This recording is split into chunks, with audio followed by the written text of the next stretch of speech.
We have such a distinguished group of experts that we don't need an introduction, and you already know him and have enjoyed him.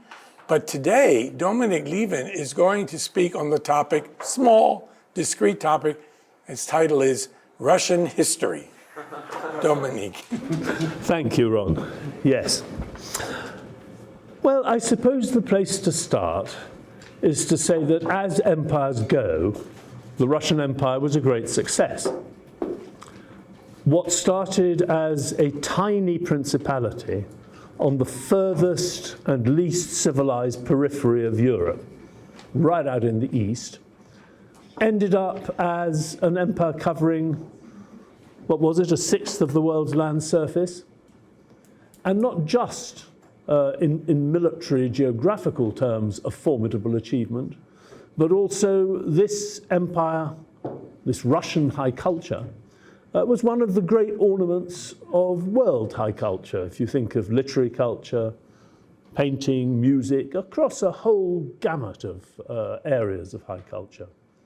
And that is, again, all the more remarkable that when you remember back into the 14th century, there actually is no secular high culture in Muscovy.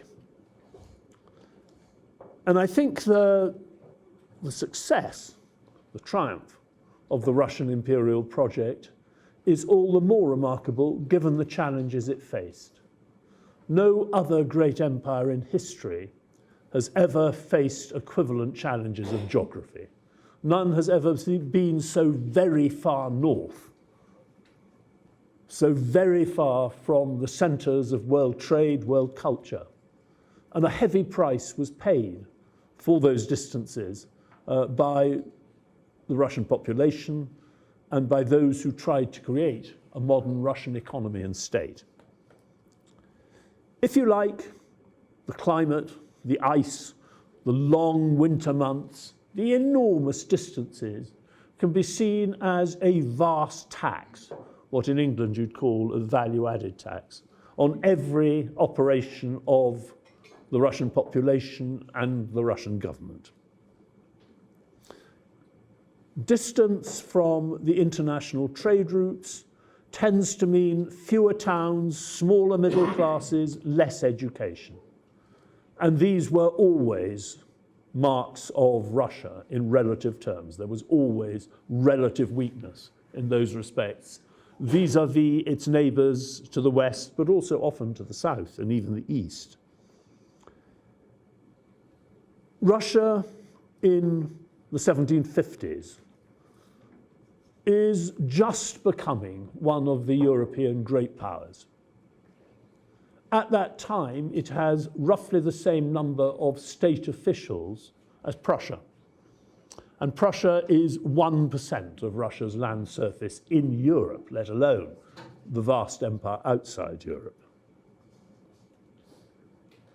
Russia is, by definition, since it is not sitting on great international trade routes, it is best defined as an agrarian empire. Most of the great land empires of Eurasia are indeed agrarian empires.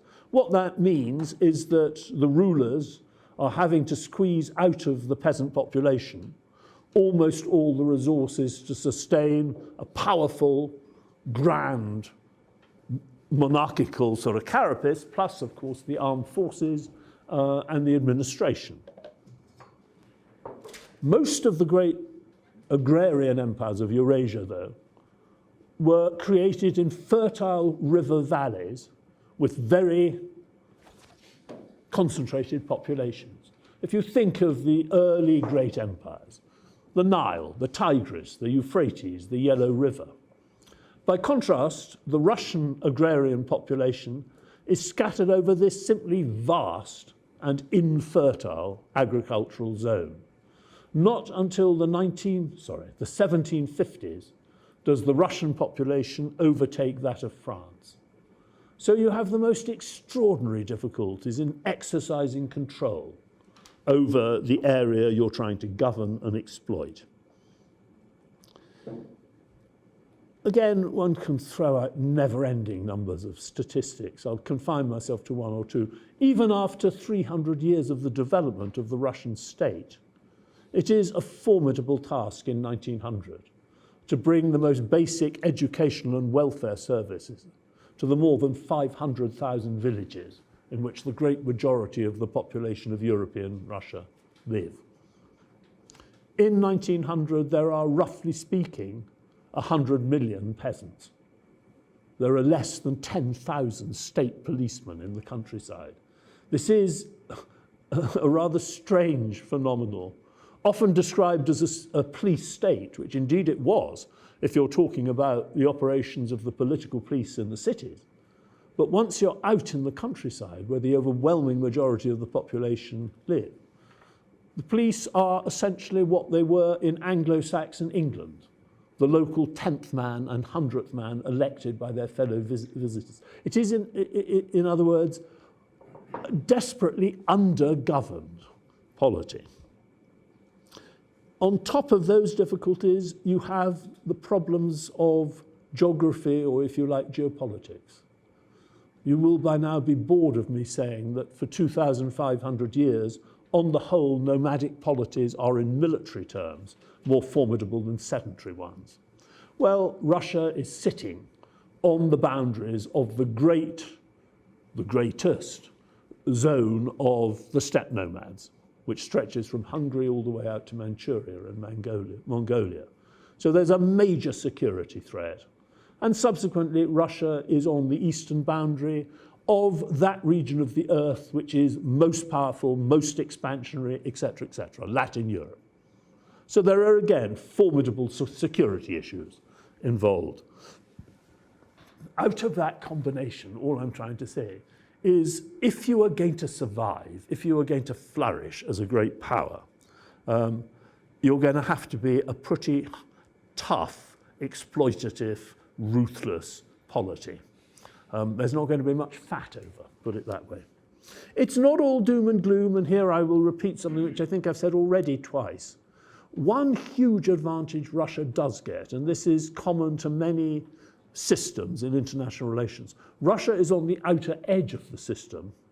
When the Mongol Empire collapses, a vast geopolitical void opens up eastwards. And Russia doesn't really run into serious rivals or threats until the Japanese get onto the continent of Europe in the 1890s.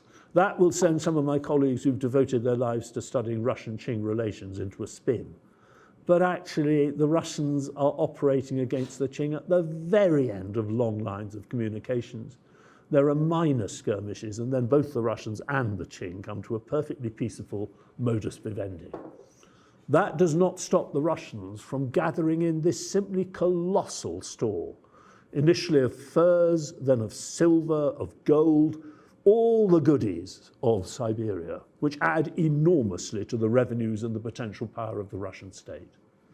Don't forget that the center of the Russian military industry, from the 16th century down to the mid-18th century, and then again in the Soviet era, is in the Urals, territory conquered from the heirs of Genghis Khan. And I won't say again, make again the contrast with the Ottomans, who also had the Mongol Empire on their eastern frontier, but in their case inherited the Safavids. If Russia had inherited something like the Safavid threat in the Urals and Siberia, the whole of Eurasian history would have been very, very different indeed. All right, end of little introduction, part one. How did Russia achieve this triumph of creating a formidable pre-modern agrarian empire? Well, if you look at the Eurasian land empires, the ones that survive and the ones that don't, probably the single most important factor is to create a powerful monarchy capable, where necessary, of overriding the vested interests, knocking their heads together, manipulating them, not simply falling into their grasp and being used by them, but at the same time, simultaneously, also creating a viable compromise with them, particularly the provincial landowning classes, a stable alliance which agrees on how you share out what is politely called the peasant surplus. I mean, these agrarian empires, of course, above all rest on exploiting the peasantry and making some kind of stable share out which keeps the monarchy and its armed forces going, but gives the aristocracy and gentry a sufficient surplus to buy it off, to keep it happy, but also simply to sustain itself in its role of landowner, officer, etc., etc., etc. If you look at the Russian case, you do indeed have an extremely powerful monarchy, often called autocracy. I'm always slightly nervous about this word autocracy, but whatever. The basic, certainly ideological legitimation of the Russian monarchy is Byzantine. This is a monarchy, in other words, which inherits the Byzantine blessing of autocracy, of a divinely appointed monarch without an equal. There is no question in the Byzantine tradition, unlike in the papacy, the Latin tradition, of pope and emperor being equal. The monarch stands above all. It is also not explicitly a feudal monarchy. It is not like Latin Christendom. It is not a monarchy which has relationships of contract and mutual obligation, explicit ones, with its feudal tenants-in-chief.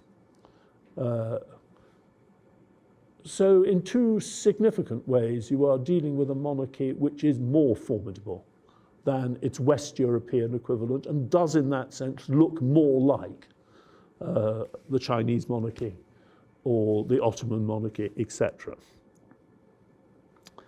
What distinguishes it enormously, though, from the Byzantine and even more Roman monarchy, from which, after all, Byzantium is derived, is the strength of the dynastic principle. If you look at the great imperial monarchies of history, Rome has about the weakest of all when it comes to dynastic principle, dynastic legitimacy.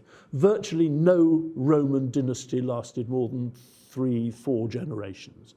Byzantium is a bit better, but you still do have many coups d'etats which overthrow dynasties, put rival generals into the position. Even you have riots on the streets of Constantinople, which could bring down an emperor. This simply you do not get in Russia. And if you're looking across the history of Eurasian empire, the power of the dynastic principle, its hold over the elites and over the public imagination, is an absolutely fundamental factor in long-term stability. Russia only has 2 dynasties, the Rurikids and then the Romanovs. And the mayhem which occurs when the Rurikid dynasty dies out at the end of the 16th century, the so-called time of troubles, when Russia falls into anarchy and civil war, a Polish prince is temporarily crowned on the Russian throne. That provides, in terms of negative legitimation, an enormous boost to the power and legitimacy of autocracy. It is a fundamental taboo of imperial Russia that you absolutely never challenge the legitimacy of the Romanov dynasty. Though, of course, in any kind of genealogical terms, there was no reason whatsoever why the Romanovs should necessarily be picked out rather than the Dolgorukis or the Obolenskis or one of the other great aristocratic clans. But once the Romanovs are chosen and on the throne, no one tries to overthrow them. Yes, there are palace coups in the 18th century, but it never would occur to any leader of a palace coup to actually overthrow the dynasty itself. No general in Russia, unlike in Byzantium, unlike in Rome, unlike in many other polities I know, would actually dream of leading his army from some provincial command, marching on the capital and intervening in a palace struggle, let alone intervening in order to put himself on the throne. So you do have an absolutely firm principle of dynastic legitimacy, and that is very important. If you look at the way this system works, one of the things it does is to solve that old conundrum facing all great empires. How do you have formidable military power to conquer and keep at bay your external enemies while at the same time securing the loyalty of your generals. I mean, if you think of the Roman Empire, time and time again, the empire is undermined by the revolt of generals, civil wars created by rival military commanders. The greatest of all the Chinese empires, the Tang, is brought down by a military rebellion, An Lushan, of its own leading general. The result of that is that the next two dynasties, the Sung and the Ming, the two Chinese dynasties, spend so much time trying to keep the army under control and loyal that they undermine its military effectiveness. The great thing about the European feudal feudal monarchy as it emerges into the early modern state is that it solves that conundrum. It has formidable armies which are at the same time loyal to the state. And Russia is very, very much within that category. I think it is worth noting that Peter the Great, who rules in principle from 1682 to 1785, and is sometimes seen as having totally redrawn the principles of Russian imperial statehood and governance. That is actually not what Peter did. He did not try to replace the old ruling class, nor indeed the old system of government. If he had tried to do either of those things, his regime would have collapsed. What he does is to solve what was becoming a key challenge in Latin Europe, in Russia, in the Ottoman Empire at that time. Traditionally, the dominant element in society are warrior hereditary cavalrymen who are simultaneously hereditary landholders.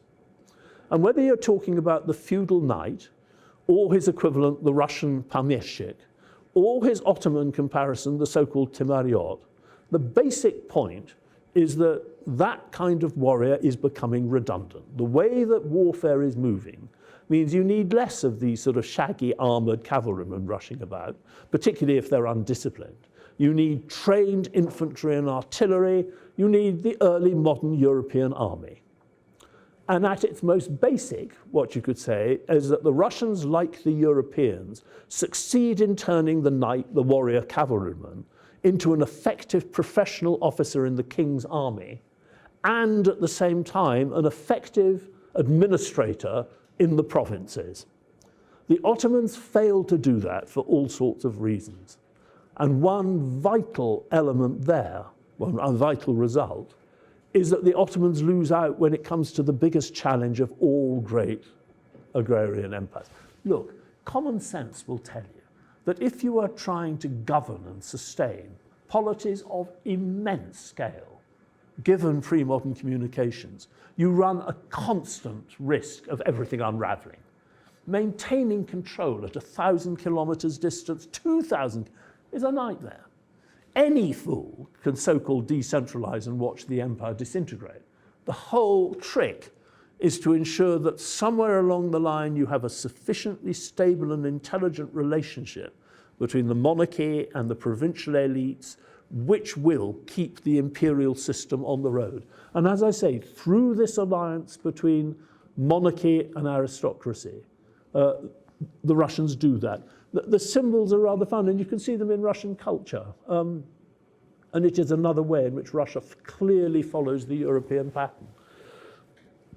You know, the officer in uniform is, in many ways, the great symbol of the Russian nobility.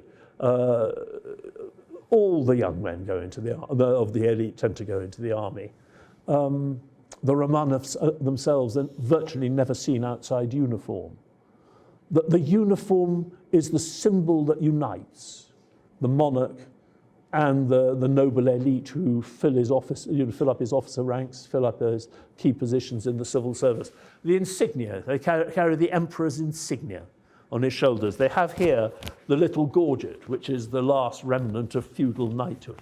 All of this is symbol of an extremely tight alliance between the monarchy and the hereditary landowning class. It is in that sense much closer to feudal Europe than it is to the Ottomans, the Qing, or anything like that. But it is even stronger than in the West European Latin sense, because you don't have the feudal element. I could go on about this for a very long time, but I won't. If you're looking at the Russian landowning nobility, you can understand quickly why, even by the standards of most Eurasian empires, it needs to have a quite exceptionally close relationship with the monarchical state. Remember what I said about how few career civil servants Russia has compared to Prussia. Remember what I said about the immense, even by imperial standards, scale of the country. The only people who can make the state's writ run effectively in the provinces are the landowning nobles, whom one emperor, Paul I, calls the state's involuntary tax collectors and recruitment agents in the provinces. In other words, the people who keep the treasury and the army going. It's a relationship which is beneficial to both sides. From the point of view of the gentry, what you have is, firstly, in the army, a source of status, a source of extra income, and also, in the last resort, armed force sufficient to keep your peasants in order. Russian serfdom is a highly exploitative variant on the theme of serfdom. The professional army, officered by nobles and staffed by people who had been, for the most part, peasants, but who actually were taken out of the peasant milieu and turned into a completely separate estate of the realm. You served 25 years in the ranks, never saw your village again.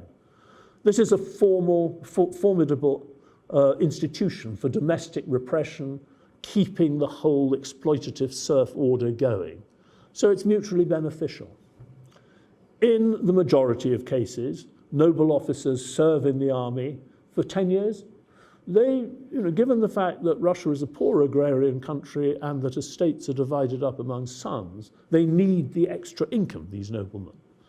But it's also the case that then they retire and go back and take up positions in local government. But a minority, a small minority, but a significant one, who turn out to be particularly lucky or particularly able. There are many times in the 17th and 18th century when people from ordinary gentry families do get the opportunity, above all in wartime, to show exceptional talent. They rise through state service into the ranks of the aristocracy and are rewarded lavishly, in many cases, by the monarchy.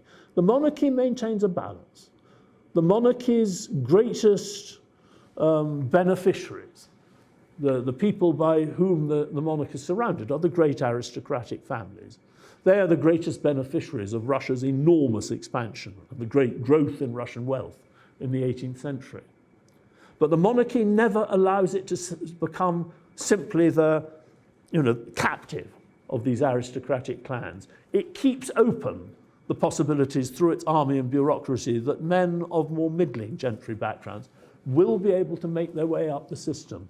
There's an interesting moment in 1730 when the Empress Anne is put on the throne and a group of aristocratic families essentially try and impose a Polish-style aristocratic oligarchical system of government which would constrain the monarch and essentially turn government into a cabal of 5 or 6 leading aristocratic families. Empress Anna defeats this attempt with the support of the broader range of gentry, officers, landowners who have assembled in Moscow for her coronation. And you can see the logic of what's going on both sides. Most of the gentry do not want to find themselves in a system whereby patronage is controlled by 5 aristocratic families. It's sensible enough. But there is also not just the element of self-interest in this. There is a genuine patriotic push to this opposition to aristocratic exclusionary government. Looking around in 1730, these people who oppose the aristocratic oligarchs point to Poland, where a similar system has resulted in the great decrease in Poland's power, its increasing vulnerability to external enemies and predators, of which Russia is, of course, one, They point to Sweden, whose power has declined dramatically since the absolute monarchy has been replaced by an aristocratic constitution. They point to the Ottoman Empire at that time. This is the era of the so-called Ottoman constitutional era, in which the sultans are actually, they're not quite yet figureheads, but they are not in a position to control the key vested interests. The clergy, the religious Sufi sects, the high bureaucracy, the judiciary, and, you know, at the core of all this, the janissaries. And it is because the Ottoman monarchy is too weak to control those vested interests that it isn't able to tackle the key challenges, not least the key challenge of paying a fortune for a janissary army which is out of date. And it is the monarchy's inability to impose on those elites of one sort or another, elites and interests, that is the key cause of why the Ottoman Empire in the 18th century loses ground rapidly to the Russian Empire in terms of power. And I just would, you know, repeat something I've said before. This all may seem awfully arcane to you know, and in the end, what the hell? But the failure to match Russian power, the failure of the Ottoman Empire, which is after all the great champion of Islam, does in the end result in the genocide and ethnic cleansing of the Muslim population of much of the northern and northeastern boundaries of the Ottoman Empire. And it ultimately ends to the penetration and even colonization of the Muslim heartlands by Europeans. So, you know, don't sniff at power, it matters. Okay, probably what I should talk about next is the church. Always again, in, you know, the physiognomy of these great land empires, one crucial factor is the relationship between the monarchy and what you might describe as the religious authorities. I mean, one has to be careful at putting in words such as church and imposing what are our own Christian ecclesiastical traditions on rather different religious establishments. But still, it's an important general point. In some cases, in the great land empires, churches are so powerful both in terms of their hold on the elite, but also on their control of resources, that they undermine the effectiveness of the monarchical state. That was true among the pharaohs, for instance. It looked as if it was going to be true in Tang China. I mean, even the Habsburgs in the 1730s and 40s, when they begin trying to ensure that the Habsburg monarchy can survive as a great power, have to reckon on the fact that in some of their provinces, a third, even sometimes 50% of all the land is owned by the monasteries. So this could be a formidable, you know, obstacle for the monarchy. The key to success for a Eurasian monarchical regime is to have a close alliance with the church which legitimizes the monarchy and the existing order, but does not allow the church either to absorb so many resources that the monarchy doesn't have, you know, enough to go round for its armies, its administration, you name it, or, of course, acts as some form of ideological opposition to the sort of reforms which are essential if the state is to maintain its position among the great powers. I mean, the obvious point to make about the Russian Orthodox Church is, firstly, Russia is unique in the sense that it is an Orthodox community entirely surrounded by other religions. This is not Latin Europe, you know, where you may dislike the French, but they are fellow Latin Christians. If you're Russia, once Byzantium has died, you are surrounded by Latin Christians of one sort or another, Muslims, pagans. That does consolidate a certain sort of strength of proto-national identity. As important, the Orthodox Church, even outside Russia, but definitely inside Russia, back to Byzantium, is much more closely controlled by the emperor than is the case in Latin Europe. And if you look at Peter the Great, coming into the pre-modern setup, you know, the Orthodox Church is controlled by a board of archbishops whose chairman is actually a government official. One way of looking at the state's relationship with the church is to make comparisons with the rest of Europe. In Protestant Europe, the church's lands are usually expropriated with the Reformation, and the great majority of them fall into the hands of the aristocracy. You know, the Duke of Bedford in England lives in somewhere called Woburn Abbey. That tells you pretty quickly, you know, the Russells have pinched what used to be church property. In Catholic Europe, the church usually hangs on to its lands into the end of the 18th century. Only in Russia does the church find its lands confiscated, but held by the state, by the monarchy. That helps to explain why, when you get down to the eve of emancipation in the 1850s, more than half, just more than half of Russian peasants are not serfs. They are not the serfs of private landowners. Their revenues go to the Romanov family or to the state. There's a very, well, it's in some senses an appalling book by a character called Eisenstadt, called Political Systems of Empires. The only way to read it is to wrap your head in a towel and get a bottle of brandy. But there is a lot there. I think for me, it's the equivalent of having a week of eating nothing but cold tofu. But, I mean, it's scholarly stuff. It's scholarly stuff.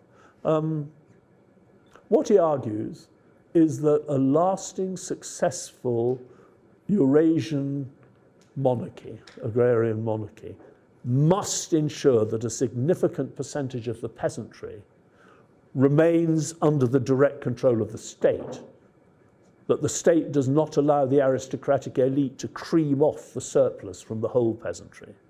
Well, actually, the Russian imperial regime does this brilliantly.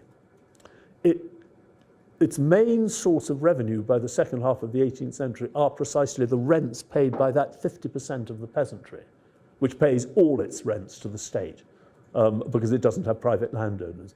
Meanwhile, the other half of the peasantry is sustaining the nobility, which itself is essential to the state in order to officer its armies and fill the ranks of its provincial administrators. So it's quite crafty. Okay, so that more or less sums up the pre-modern Russian political setup. And the basic point to go on to from that is to ask how what had been really a very successful pre-modern empire might adapt itself in order to survive as a viable modern polity. And that is not easy. One issue, undoubtedly, and this is very familiar from history and politics, is that some of the elements, some of the very successful aspects of the old system didn't apply very well and might even be counterproductive in the new era.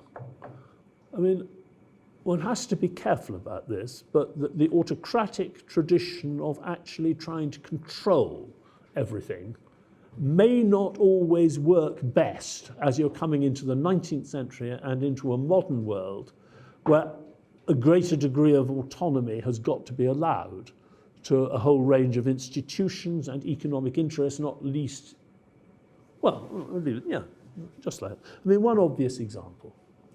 I've said that the state's control over the Orthodox Church, which allowed the state to actually gobble most of the revenues of the Orthodox Church, was a very powerful factor in the success of the pre-modern Tsarist state. But the fact that the church is so closely under the thumb of the monarchy by 1900 is, if anything, a disadvantage. You have to remember that the most successful institution for counter-revolution in late 19th and 20th century Europe is the Roman Catholic Church. Absolutely formidable in Italy, in Spain, in Ireland. The Russian Orthodox Church, and indeed Orthodox churches in general, fail to play that role to anything like the same success. And that does have a great deal to do with the fact that the Roman Catholic Church, by tradition, was always more autonomous of the state, but in the 19th century became much more so once you had modern, often Protestant states increasingly attempting to claw back revenues, claw back functions from the church. The church is forced to stand up to itself and fight for itself, and does so to formidable effect. as I say, I mean, the victory of the counter-revolution in Italy, Spain, Ireland, and a number of other places has got a lot to do with the church. That isn't, though, the main point of what it to make. If you're looking at the challenges, I think it is very important to take a comparative view. One way to think of things is to say that in 1914, Russia is one of the 7 great empires which dominate the globe. And as you may have noticed, none of them have survived. The one which has perhaps come closest to survival is China. And yet it has not come closest to survival without revolution, and it has certainly not come closest to survival as an empire state without, undermining democracy, denying liberalism, you name it. So actually, achieving the survival of a dynastic European imperial polity into the 20th century was a very formidable challenge. Even more important, I think, and more interesting, because I was in a politics department, I'll explain all this tomorrow. I taught with my colleagues on Spanish history and Balkan history, and 1 or 2 others. We devised really what I thought was a rather crafty course called The Second Europe. This was a course looking at the European periphery in the era when modern politics and modern society and literacy came over the horizon, roughly 1850 to 1945. The thing about the European periphery, west, south, and east, is it is, of course, enormously varied. There is a vast difference between Ireland, Iberia, Spain, the Balkans, Hungary, and the Russian Empire. There are nevertheless some similarities. The periphery is poorer than most of the core First World Europe. On the whole, middle classes are much smaller. Peasantries are usually much bigger and poorer. The polity itself is less integrated. Sometimes you're dealing with multi-ethnicity. Always you're dealing with a great deal more regional diversity. The state is brittle. The state is not as able to penetrate and transform society as is the case in the European core. I'll give you some very obvious examples. Lovely book by a man called Weber, Peasants into Frenchmen. The French state, to some extent under the Second Bonapartist regime, but above all under the Third Republic, does succeed in turning peasants into Frenchmen. The Royal Italian state does not succeed in turning even the urban population of the South, let alone Italian peasants, into what the House of Savoy and its regime would think of as Italians. It's not just a question of the state either. I mean, the leading all-national French newspaper in 1900 has a circulation of 1 million. The leading Spanish equivalent, I think its equivalent is less than 15,000. So you've got the problems of peripherality. One way of looking at this is that Russia is right at the bottom, almost at the bottom, roughly the same as Spain, of what I call the Second Europe, Peripheral Europe, in terms of GDP bed, this kind of thing. The Italian state does not, as I've said, succeed in using its educational system to turn peasants into Italians. But Italy has twice as many teachers per 1,000 as Russia. So you have a real set of issues facing the Russian government when you're talking about using the state to, for example, try and ensure that as Ukrainian peasants become educated, literate, urban citizens, they acquire a Russian rather than Ukrainian political identity and loyalty. And I think it is not a coincidence that if you look at the 20th century, virtually none of the states on the European periphery actually have a peaceful transition to liberalism and liberal democracy. They virtually all fall to authoritarian regimes of the right or of the left. If I was going to characterize Nicholas II's dilemma in the early 20th century, I would put it somewhat like this. In his left ear, the emperor had the advice of his more liberal, advisors. And what they said to him was, look, Your Majesty, you are ruling over, in the cities, a sophisticated, modern European society. You know, this is the world of newspapers, sometimes with circulations over 100,000, big capitalist enterprises, insurance companies. It's the world of Stravinsky, Chagall. You know, in some ways it's a world which seems, in retrospect, to have been almost postmodern before it had ever been securely modern and bourgeois. Do you really think that you are going to be able to rule these people?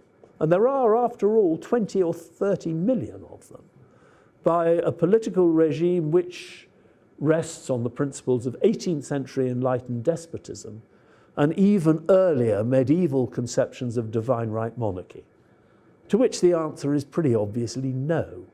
You know, that elite, and after all it is large, it's all very well saying it's only 20% or 15% of the Russian population, but the Russian population in 1914 is 170 million people. You're talking about an urban, educated, literate group which is as large as almost any other in Europe. You know, Russia is by now far too sophisticated, far too urban, far too educated, far too European, not to subscribe to basic European ideas about progress and to the belief that it has the right to civil and political rights, involvement in the state. So they say to him, and, you know, if you deny these people these rights, you can have a revolution. You will undermine the legitimacy of your regime. And it's entirely true. And when I first trotted onto the scene on graduate students, I mean, an awful lot of the studies in English of the monarchy didn't actually get, you know, much further than there. If only Nicholas II had put on a top hat and pretended to be a citizen king, all would have been well. The trouble is that in his left ear, he has another group of people, his more conservative and authoritarian advisors, talking to him. And what they say to him is, look, Your Majesty, it's all very well talking about 20% of the population being Europeans, but that leaves 80% out. Most of them are barely literate peasants. They do not have European values. Their commitment to European principles of private property are dubious. Partly that is because, in their words, the peasantry own most of the land in Russia by 1900, but they own it collectively. The so-called commune is, in a way, the Tsarist regime's version of a welfare system. It is designed to ensure that amidst the strains of early capitalism, peasants will always have land in the village to fall back on. And its legitimacy is also enhanced, not just because it's seen as fundamentally conservative and a force for stability, but because it's seen as explicitly Russian. You know, it's seen as a Russian antidote to ruthless capitalism and all the sacrifices that it will impose on the population. On top of that, you have a huge expansion of the peasant population between 1861 and 1914, and that puts a lot of pressure, particularly in some provinces, on the land.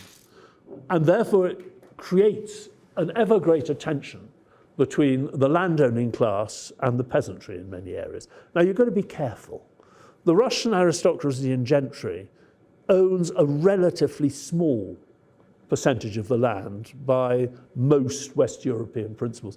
By now, it's a long time since I wrote this book. I think it's the case that in England and Wales, 3,000 families own 75% of the land. In the 6 East Albion provinces of Prussia, the nobility own about 50% of the land. There's nothing like this in Russia. The average is much closer to about 20-25%. Sometimes in the central industrial region, it's down to 13%. On the other hand, the Russian aristocracy and gentry still owns enough land to be a target, a juicy target.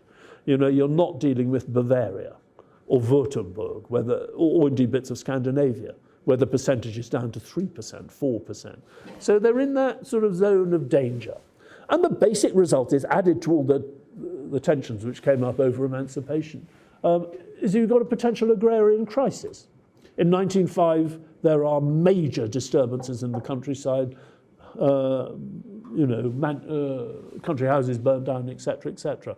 The situation is not hopeless. It is perfectly possible to imagine that in 20 years, better agricultural technology, colonization of Siberia, peasants going off into the cities will resolve things, as to some extent they'd done in Europe after the revolution of 1848. But there is vulnerability.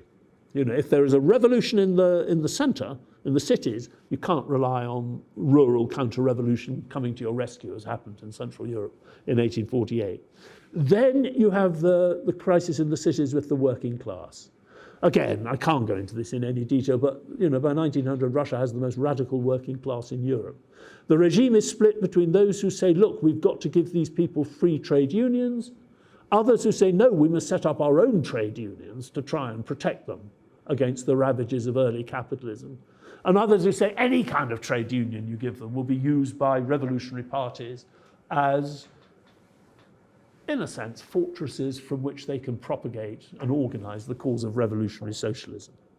And it certainly is a problem, this is the third point, for the regime, that ever since the 1860s, you have had a small but growing revolutionary underground committed to the overthrow not just of the monarchy, but of private property, marriage, the whole caboodle, and who will use any weakening of the existing order to try to achieve maximalist, those maximalist objectives. And then you have the fact that the population of the empire is roughly 45% Great Russian. So the fear is that if you open up the political system and allow some version of liberalism, let alone liberal democracy, to flourish and expand, the whole damn thing will fall to bits.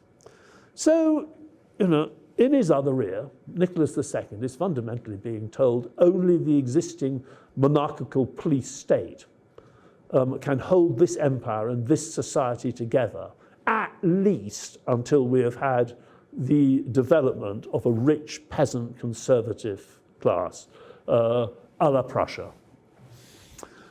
Well, taking to leave it, the point is that Nicholas is maneuvering along a relatively narrow and windy road in which concessions to one side very often breed problems on the other. That doesn't mean that the regime was on the point of collapse in 1914. There was no immediate sense that a revolution was going to overcome it. In that sense, it is the war that destroys Tsarist Russia. But the First World War did not come out of nowhere. It was not some sort of, astonishing sort of emanation from the sky. There was a deep logic in why the First World War happened, and I hope I explained that in my previous lecture. Basically, before 1914 and before 1939, the rulers of Russia and then the Soviet Union faced the same basic dilemma. Given the rise of Germany, given German power, given German expansionism, you really have two alternatives. Either you gang up with the other peripheral powers, the French and the British, to deter German expansion, and if you fail to deter it, to defeat it. Or you try and do a deal with the Germans and say, go west. In other words, take your competition to the oceans against the British, to Western Europe against the French. Russia will stand aside, we won't stop you. You could make plausible arguments for both strategies. The Tsarist regime before 1914 opts for the strategy of deterrence, and it fails. Germany is not deterred, though it might have been if British commitment to deterrence had been unequivocal and credible. Russia goes into the First World War, and despite going into the First World War, unlike in 1941 or in 1812, with formidable allies on the continent, i.e. France, Russia loses and the result is catastrophe. Stalin takes the opposite line in 1939, and to the astonishment not just of himself, horror, not just of himself, but also of the British and French generals and the astonishment of most German generals, Germany knocks France out in 6 weeks, and Stalin finds himself faced with the same dilemma as Alexander's army in Europe.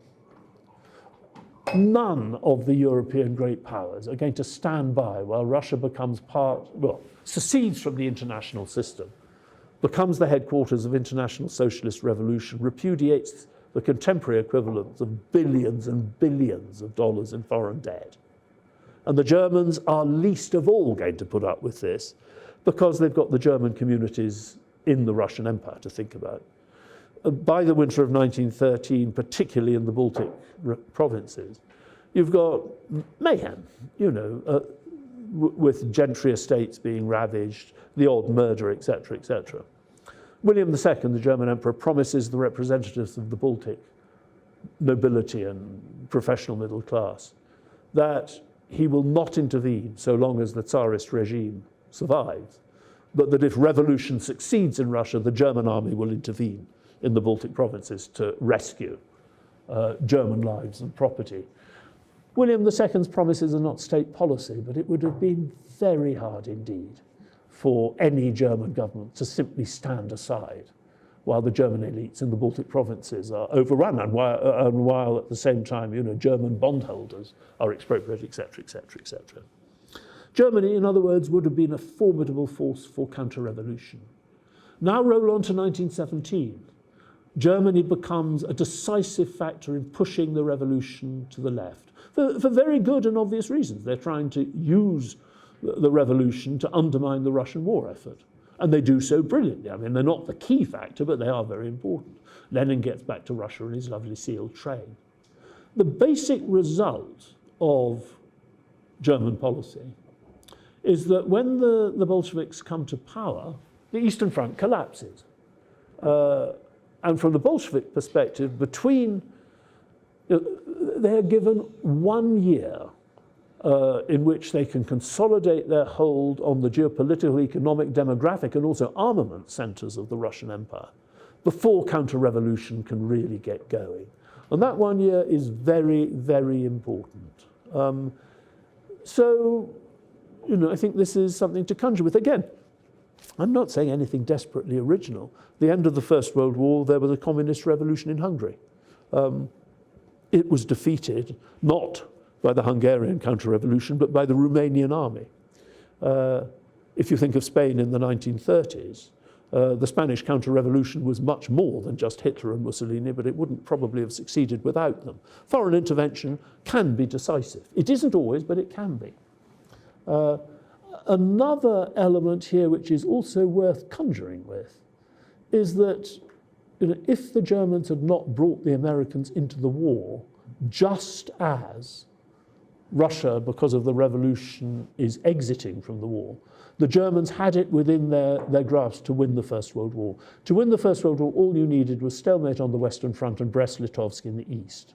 I'll talk about this in more detail in my last lecture. The key would have been an autonomous, if theoretically independent Ukraine under German protection.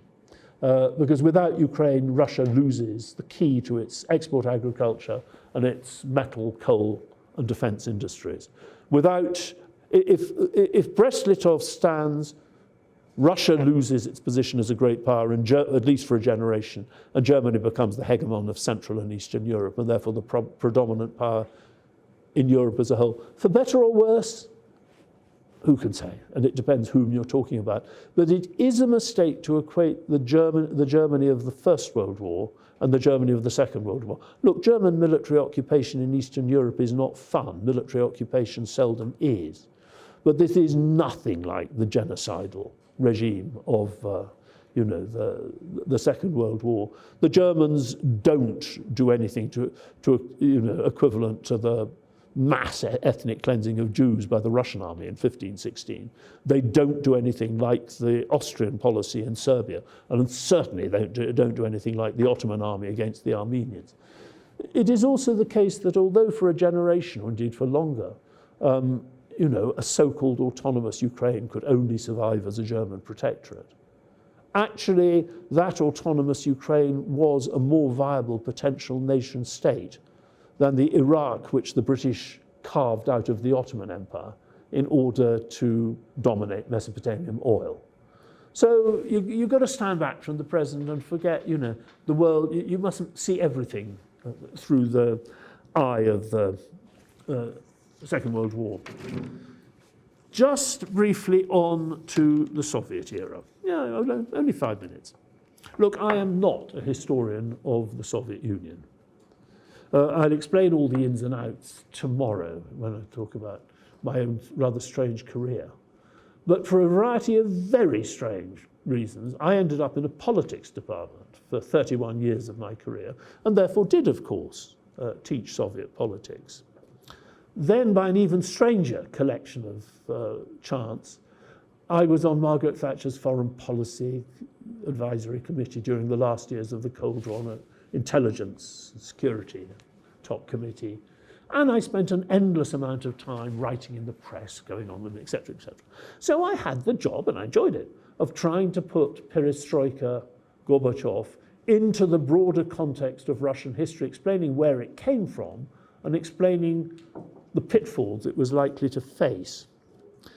And to put things in very brief terms, I came up with a conception of modern Russian history of three great cycles of modernization, each of them launched from above by the state, designed above all to ensure that Russia and then the Soviet Union would remain a great European and then global power in the coming era. Also would remain a power which Russian elites could take some pride in and respect, though that was a sort of lesser point. The three great cycles, the first begins in the 17th century and its great hero is Peter I. It comes to an end when Alexander I's army gets to Paris. Russia has unequivocally made the grade among the European dynastic monarchies, the modern European military fiscal great powers. Then along comes the Industrial Revolution and Russia begins falling behind again. The second great phase of modernization begins after the Crimean War, because the Crimean War shows that if a pre-industrial Russia fights great powers which have the Industrial Revolution behind them, it's going to lose. And for me, the second great cycle of Russian modernization began in the 1860s and ended really in the 1970s. And just as Alexander's entry into Paris is the sign that Russia's made the grade first time round, Stalin's arrival in Berlin shows that the Soviet Union has succeeded in becoming a truly great power in the era of the Industrial Revolution. And then by the second half of the 1970s, things are changing again. You know, the way in which the modern world capitalist economy is moving, even the fact that the Chinese are getting in on the act of, introducing capitalism. Under Reagan and Thatcher, it looks as if the global capitalist economy is striving ahead again, et cetera, et cetera, et cetera. And so I interpreted Gorbachev's reforms as essentially an attempt to adapt the Soviet Union to the changing realities of the global economy and the changing mentalities of the Soviet elite to make it a great power and a power of which Soviet elites could be proud of in the 21st century. The obvious comparison was between the second and third eras, Alexander and Gorbachev, because this was an attempt to modernize in the era when liberal principles predominated. Alexander is operating in the midst of high Victorian liberal confidence. Gorbachev is operating in the era of Thatcher and Reagan. Many of the concepts, the actual words that Gorbachev uses, zakonnost, glasnost, perestroika, you name it, are actually words taken straight from Alexander's repertoire. But you didn't need much imagination or much knowledge of Russian history to realize that there were going to be enormous dangers and pitfalls. One thing that you're doing in glasnost as part of this is trying to mobilize liberal and reformist voices in Russian society in order to undermine the vested interests which would try to block an Alexander or a Gorbachev. Glasnost is part of this. But you always do have the problem that there are many skeletons shallowly buried, even with Alexander, let alone with the Soviet regime, and glasnost has its dangers. Remember what Solzhenitsyn said. It was worth remembering that within 6-7 years of the death of Nicholas I, who ruled over one of the most conservative regimes in Europe, you've got a small but nevertheless important section of the Russian intelligentsia calling for the overthrow of not just of the monarchy, but of private property and marriage. And this is the era of Queen Victoria. Once you take the brakes off, things can move very quickly. in these situations. Then you have Zarkonists. Well, Zarkonists makes excellent sense because part of what you're trying to do in both Alexander and Gorbachev's case is to create a sphere, a protected sphere for civil society in which the population can actually use its energies. In the economic sense, you're dismantling the commune, you're dismantling the command economy, but more broadly, you're opening up so that ideas can flourish. But Zarkonist also has its problems. After all, on top of everything else, if you're really going to take Soviet law seriously, republics have the right to secede. And then one could go into much more broad questions. Look, when Alexander II is reforming, democracy exists nowhere on earth. At least to the extent it exists anywhere, it's in the United States, which is in the middle of a civil war. And the civil war was interpreted by most European elites as saying, democracy doesn't work after all, we always told you so. By the time Gorbachev is operating, democracy is the name of the game. And then empire. Well, it's fine to have an empire. In the 1860s, the British have just suppressed the Indian revolt extremely brutally.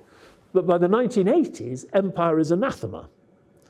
So you've got problems, and on top of that, you're sitting on an empire which is not just the whole breadth of the old Tsarist empire, but Eastern Europe as well. It did, I must say, absolutely stun me, though interest me, that the Soviet elite, the Soviet rulers, could introduce something of such dramatically dangerous impact without really understanding what they were doing or the Pandora's box they were opening. After all, in the last decades of Imperial Russia, probably the greatest of all the political challenges was how you tried to introduce Western principles and institutions, mostly liberal, sometimes democratic, into a political system rooted in Russian authoritarian traditions. It was not easy. It caused many conflicts, and it contributed in the end to bringing down the regime. The sort of picnic style in which Gorbachev and co. suddenly reintroduced this fundamental issue into Soviet politics astonished me. But I will say nothing more about that. I would just conclude by saying that this was my basic way of interpreting what was going on in those last years of the Soviet Union. And about 15 years later, a Swedish institute, for which I had spoken once about all this, invited me back to give a talk basically on whether I thought that those principles, through which I tried to, or that mirror through which I tried to understand Russian history, still applied, to which I said basically not, for three reasons.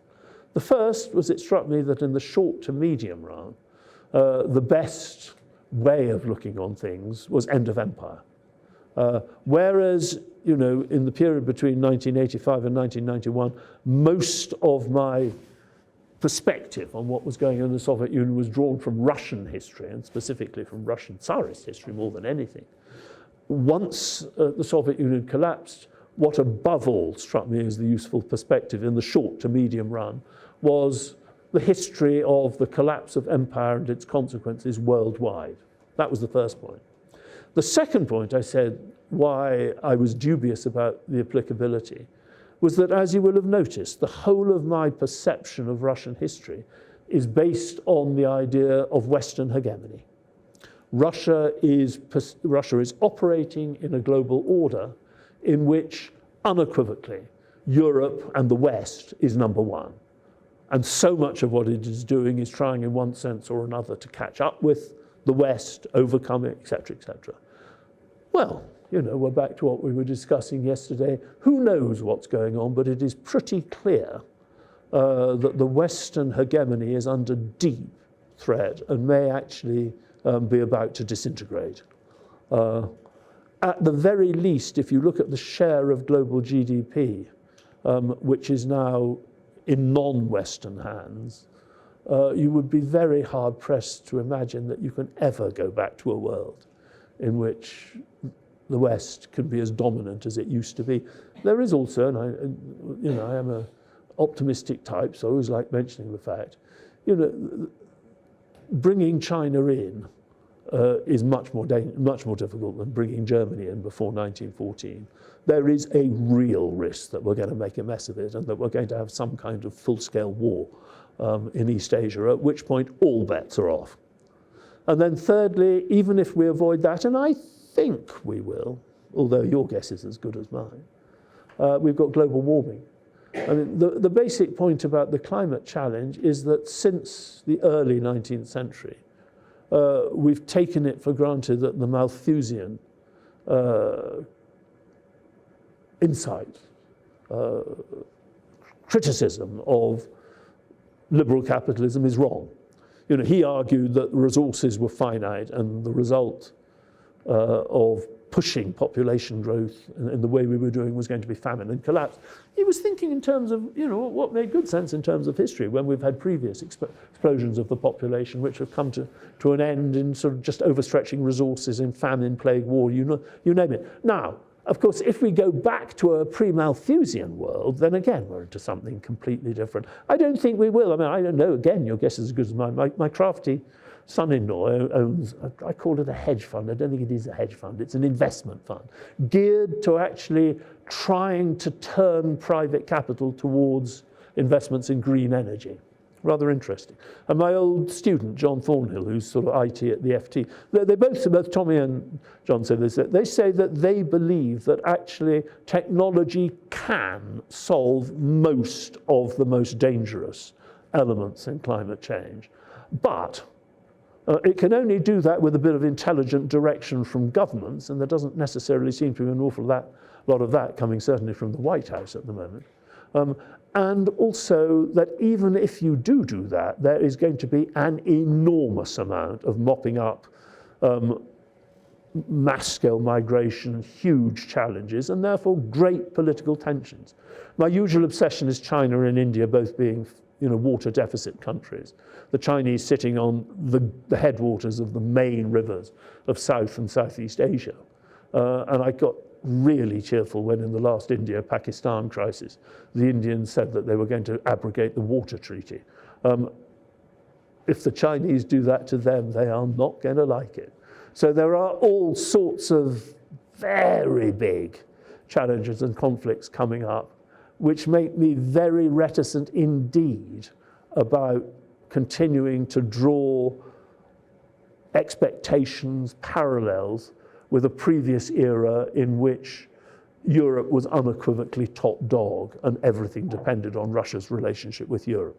Sorry, I spent too long and I will shut up. But thank you for listening. Thank you.